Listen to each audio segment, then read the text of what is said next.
Hey guys, this is RL. This is going to be video tutorial number 2, and in this video I'm just going to try to briefly cover what all the buttons do.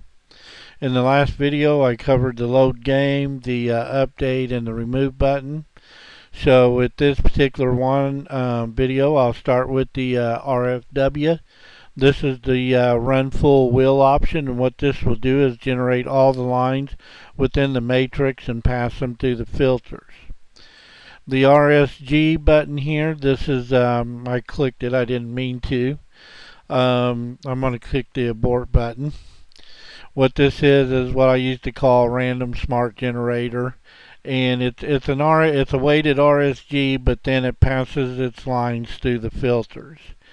The program will automatically generate up 10 lines if it runs like it did there for a long time. And the reason it done that is because I've got the first 11 filters here set to a single value, and because I want to illustrate something a little later on. But normally it'll generate 10 lines, and it'll store those lines in the temp file.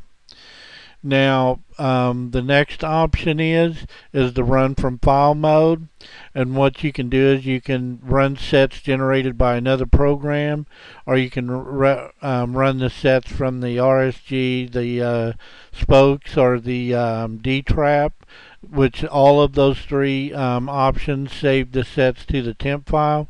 You can then go in and then load the temp file and then pass the contents of it through the filters. Those three particular programs the RSG actually uses the filters in its process, so that was a mistake. Mostly it'll just be the spokes or the D-trap that you would do that for. Or if you've got another program and generate the lines and you want to run those lines through these through the DMP filters, then you could use that option right there. And I'll try to come back to that in a little bit. The spokes tool, this is a wheeling system, and it also uses the cover master to create the wheels, and then you can select your numbers and then wheel them. You can randomize them numerical, but I'm going to make a video of itself just for that program. The auto filter, this is a line optimizer, and what it does is it reduces the set. Let's say you're playing a pick 5 and you've got a 5 of 5 in your sets that you're filtering. This program will reduce them down to the fewest amount possible and still maintain at least 1 4 of 5. Sometimes it'll include the 5 of 5, but you can't really depend on it to do that. But anyway, if you're playing like a pick 4 and you have all 4 in the main, in a single line in your main file, then you're guaranteed at least 1 3 of 4. If you've got playing a pick 5 and you've got, in your main file you have a set that has all 5 numbers, then you're guaranteed at least 1 4 of 5, and etc. etc. Pick 6, you're guaranteed at least 1 5 of 6, etc. Any time you can, it can reduce and leave the 6 of 6, the 5 of 5 in the file, but you can't count on it. But it will provide, give you one jackpot -1. The check option here will check any sets in the temp file, and in the main file you'll receive the results on the left for the temp and on the right for the main. Now this is exactly reversed of what the DMP big game program was. The temp was over here, the main was over here. Those have been reversed. The clear button here will clear this lower window. We've already covered the update and the remove. You can click on the database. It will then open up the database, and it will show all the values that showed for each of the filters for, however many games. You can scroll this up and down. You can move it all the way over to the right, where it kind of cuts off the date, but it shows all the filters in here. Like the ID would be this filter, and then you can see your decade filters, which would be here. Your digit settings would be here. And then, etc., etc. And then your groups would be over here on the end. You can lock this in place. Some people like to come through and look at the individual filters. Like say we set this, click on the ID and we can see a little arrow pointing down here. What they would do is they would use this last, 8 or 9, 10 games, whatever, and they would set the filter to the lowest value and the highest value in here. Move to the next one, again set those values, to the minimum maximum. Sometimes that don't work, because here we've got a 1 all the way up to an 8. But a lot of filters usually are, you'll see like this 1, 0, 1, 2, 3. But anyway, that's just one option. Whenever this little check or lock button is not selected, and you reselect it, it would clear the database. So you need to be aware of that. I also want to, at this time, you have several keyboard options, and I need to explain those. This prints out or just opens up a little data sheet for the digits. Here we have 1G opens up a little same kind of sheet for the groups. We can see an export. E is export, I is import. I'll cover those in another video. The K opens up the keyboard options. And then we've got a test filter settings, which is a T, and a P equals plot color chart. Now, what I wanted to get into here is, if you'll notice, I'm toggling the P button, and you can see that the data changes here. Now, when I'm on the color chart here, it shows the hits in a color graph, and then up here you can see it gives you kind of the stats for the games. It shows here that the games that had 3 total IDs is only 4. 4 were 57. There were 245 games at 5. 303 with 6. 140 with 7, and 22 with 8. Now, you can right-click this, and you will see a small bias search tool. The bias search tool allows you to, select a couple digits. Here I've got highlighted 66 and you left or right click on the little header here to add or remove a digit. As soon as you click select the values, it runs through this entire string. I believe this is limited to the last 1,000 games. It searches for the highlighted pattern, and every time it finds it, it records the value that showed in the next game. So we can see here that 66, the last 2 times it showed, it was a 7 in the next game before that. The time before that it was a 5, then a couple of 6s, etc. Below here you can see the hits. Anytime you have a value highlighted in this string, it will show the values for the totals for the results. If you don't have any highlighted, then it shows you the overall total counts for each value in that string. Now notice down here, this now displays the the filter values, the number of shows, its games out, minimum skips, maximum skips, its average, and then it shows a small history of the hit skip. Now if I change the plot, press the P button, and then I left click on this, you can see it shows pretty much the same data up here, but we've got a line graph here showing where the values hit, what those values are. In some graphs, like for the digits and then the groups, you can see both the line chart and a hit skip for the values. The value would be according to the, over here to the left. Okay, that covers that. I'm going to switch back to the regular plot. Okay, we've got the view temp, which will open up the temp file. And the temp file is named file 2. You'll need to be aware of that. And then we can erase any sets in the temps by this button. We can view the main file, and it's file 1, which is the main. You need to be aware of that also. And then we can erase any sets in there. There's a reserve button. An about button just basically opens up the license agreement, which is pretty much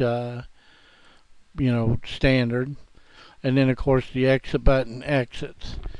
Now with all the filters here, with the exception of the groups, the idea is to range these between a minimum and maximum value and that the next game will have. Like let's say that I thought that in the next game the ID would be 5 to 7, but right now I've got these set up at for a I've got the first 11 set to single values. I want to leave those for right now. And then of course the groups you have three choices. You can play it wild, you can put it into play, or you can block it.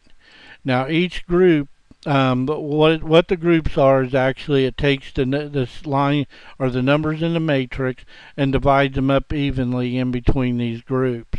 Sometimes it's not always possible to put the same number of groups in every cell, but the formula for that, so that you understand it, would be something like this.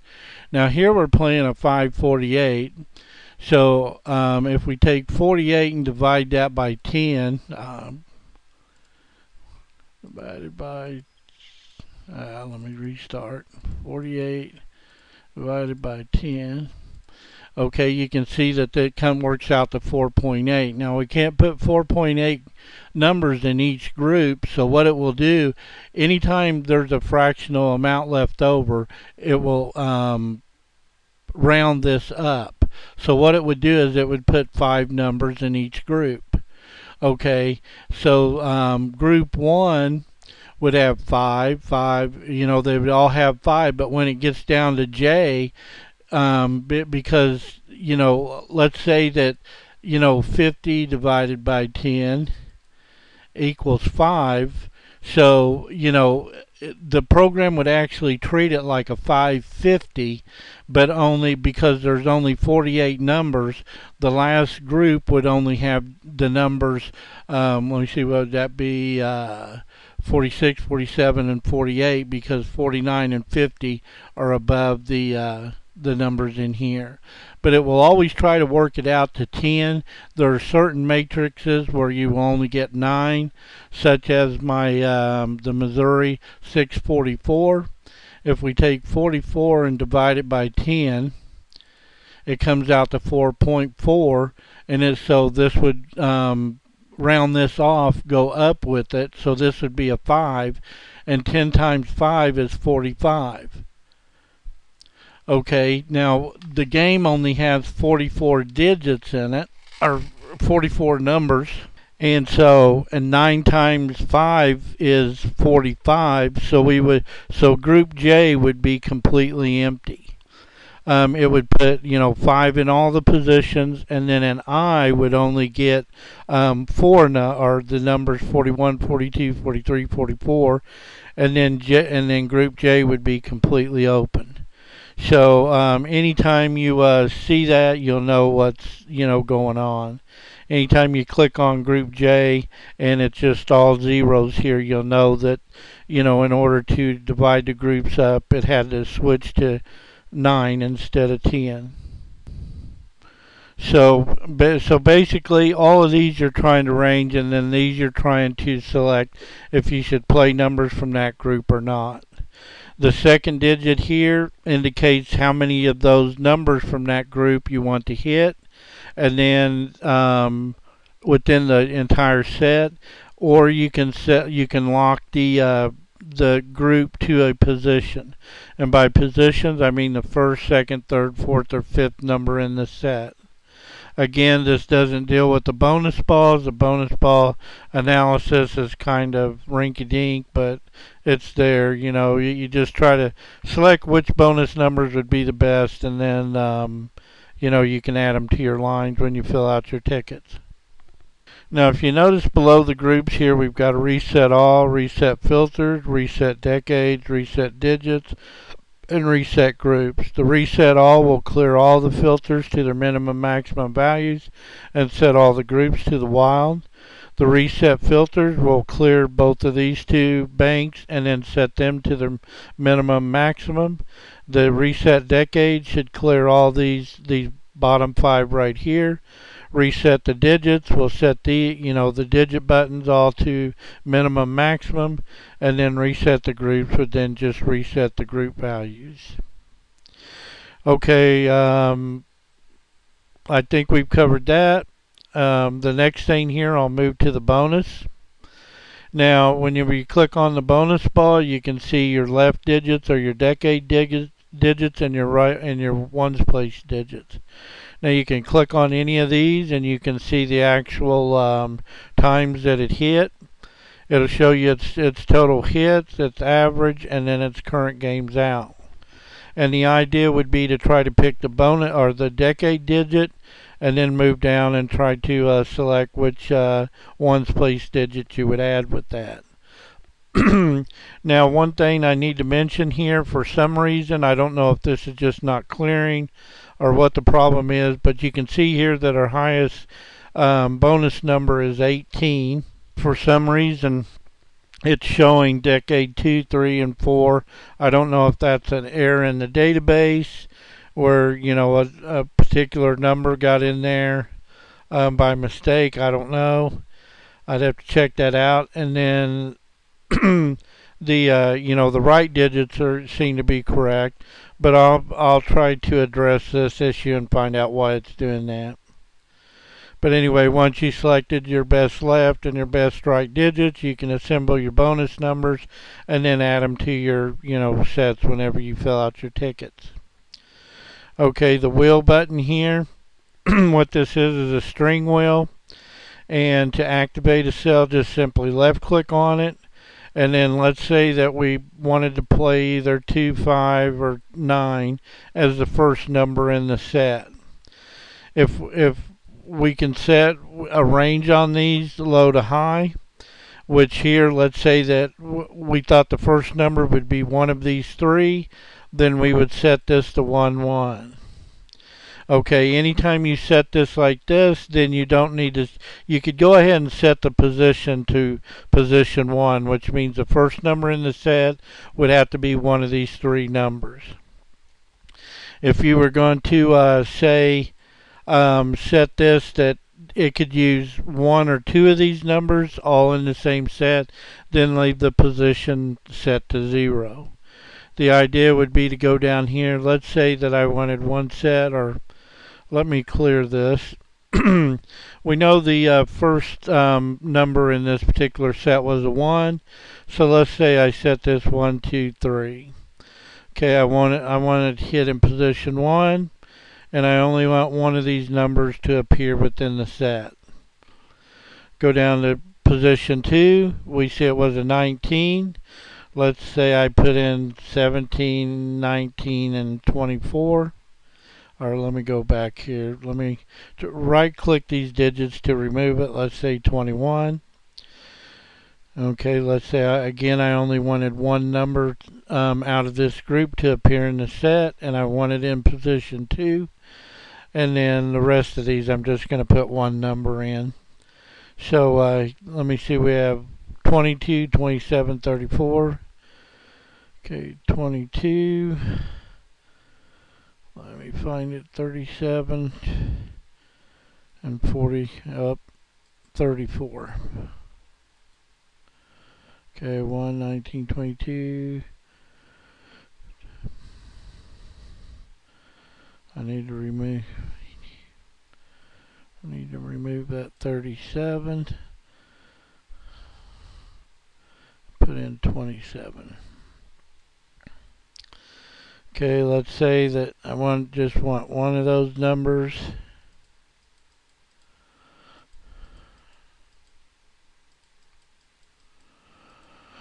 And then this would be position 3, position 4, and position 5. Then I would click Save the Wheel. Anytime you have any values in the wheel value will highlight in red, or the border. This is just to let you know that the wheel does have information in it. I'll go ahead and what I'm going to do now is I'm going to run file mode.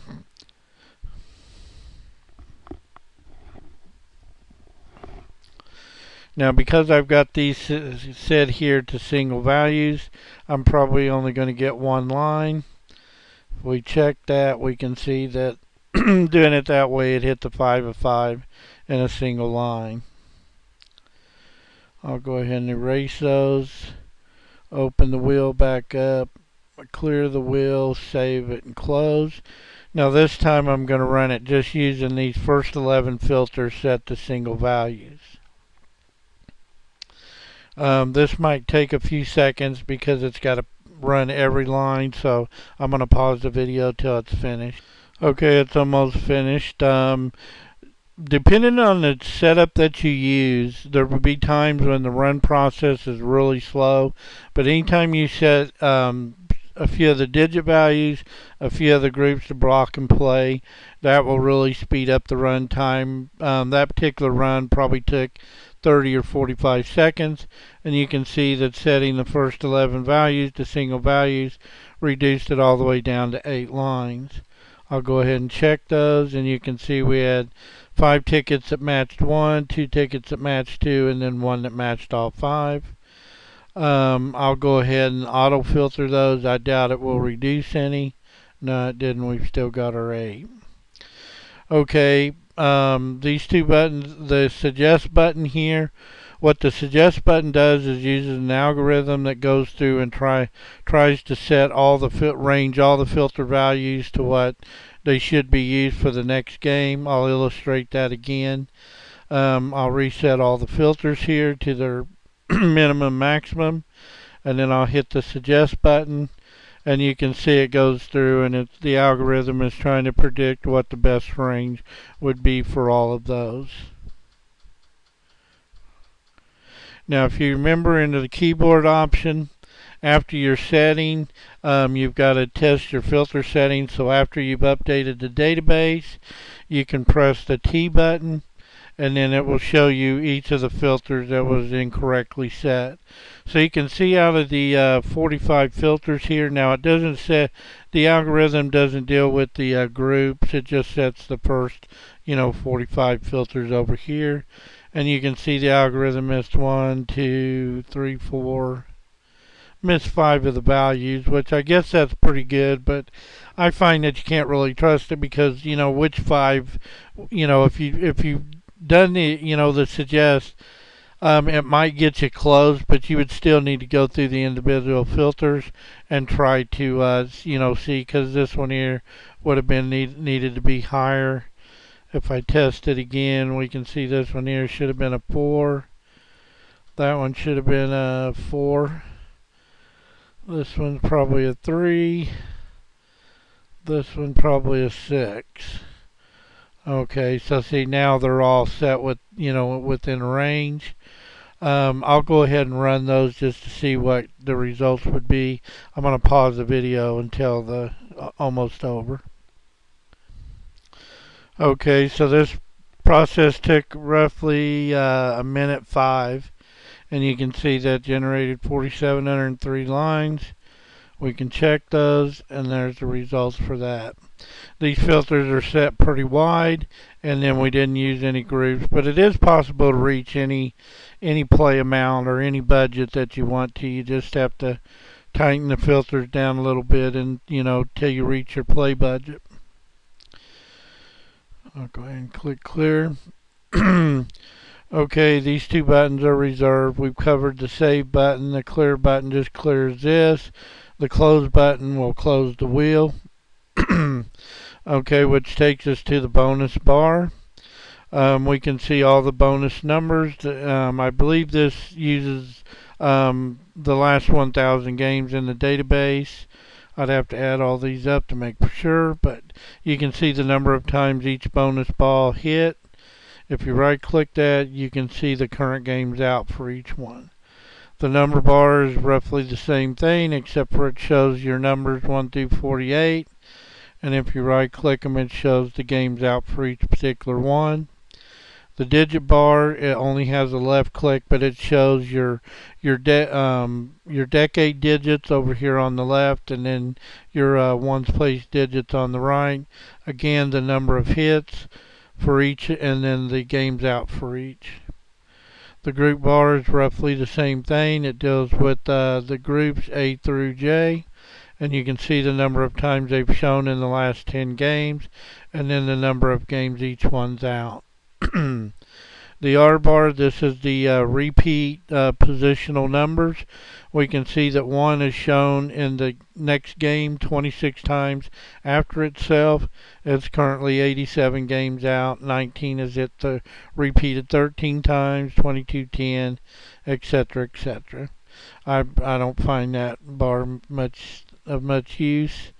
The F bar, what this does is allows you to scroll through all of the 55 filters, including the groups and digits, and you can see a bar graph for the number of hits and the games out for the range of the values.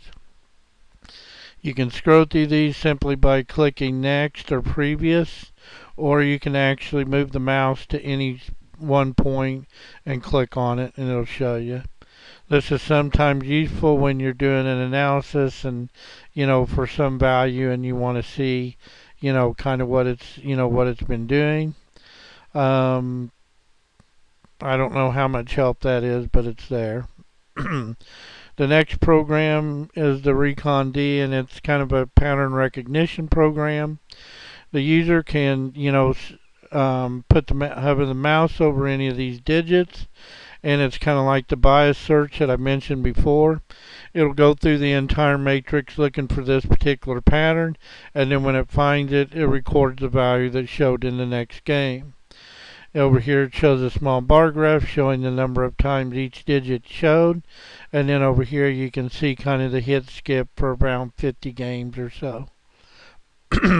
You can see that this particular pattern is showed 113 times, and then you can of course see the counts for each, what showed in the next game after this particular thing.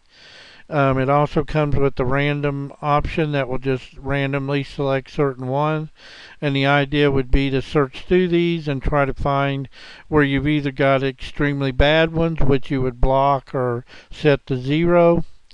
And then if it, has a very high hit rate, you might consider playing that in the next game. Now, that deals with the groups, or the digits, 0 through 9. And then we have the same program again that works just for the groups.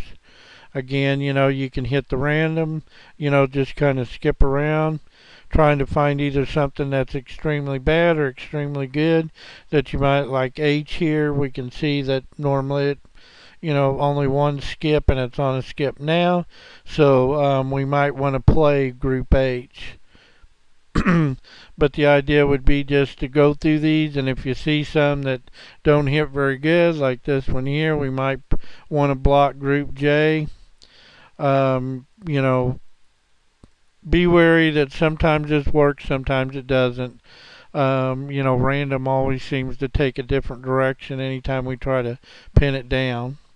But anyway, that pretty much covers all the buttons. Again, I'll be making another video on the spokes and, show you how to use that, how to build wheels, how to generate the numbers and stuff, and then how to use the run file mode and then run those sets through the filters to reduce them even more. I'll watch this video, and if I miss anything, I'll try to cover it in a following video. But that's going to do it for this one. Talk to y'all later.